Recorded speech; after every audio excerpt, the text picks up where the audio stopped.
దేవుని వాక్యము నిర్గమకాండం 20:12 వచనము. నీ దేవుడైన నీకు అనుగ్రహించు దేశములో నీవు దీర్ఘాయుష్మంతుడగునట్లు నీ తండ్రిని నీ తల్లిని సన్మానించుము.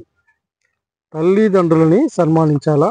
తర్వాత మత్తయి సువార్త 15వ అధ్యాయంలో దేవుని మాట ఏంటంటే తల్లిదండ్రుల మాట వినాల, గణపరచాల. 4వ వచనము, తల్లిదండ్రులను గణపరచుమనియు తండ్రినైను తల్లినైను దూషించువాడు తప్పక మరణము పొందవలనని దేవుడు సెలవిచ్చాను.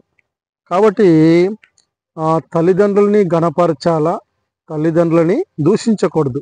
తర్వాత ఎఫెసీ పత్రిక 6వ అధ్యాయంలో మరి దేవుని మాట చూసినట్లయితే ఎఫెసీ పత్రిక 6వ అధ్యాయము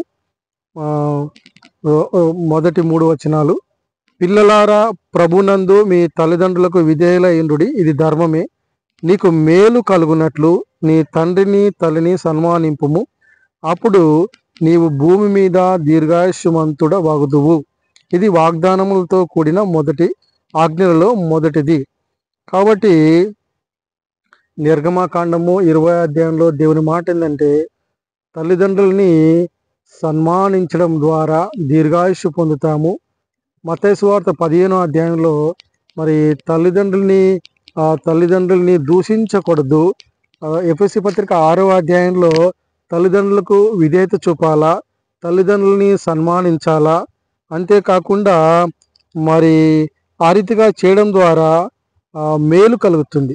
తల్లిదండ్రులని సన్మానించడం ద్వారా మరి మేలు కలుగుతుంది, దీర్ఘాయుష్షు పొందుతాము. తల్లిదండ్రులను దూషించకూడదు. కాబట్టి మానవ జీవితంలో మనము ఏదైతే విత్తుతామో అదే పంట కోస్తాం.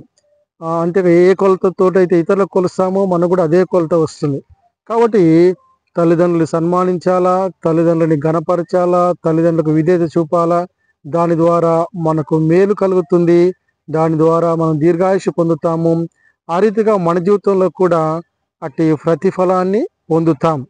కాబట్టి ఆ రీతిగా మనము మేలు చేయ బద్ధులమై ఉన్నాం.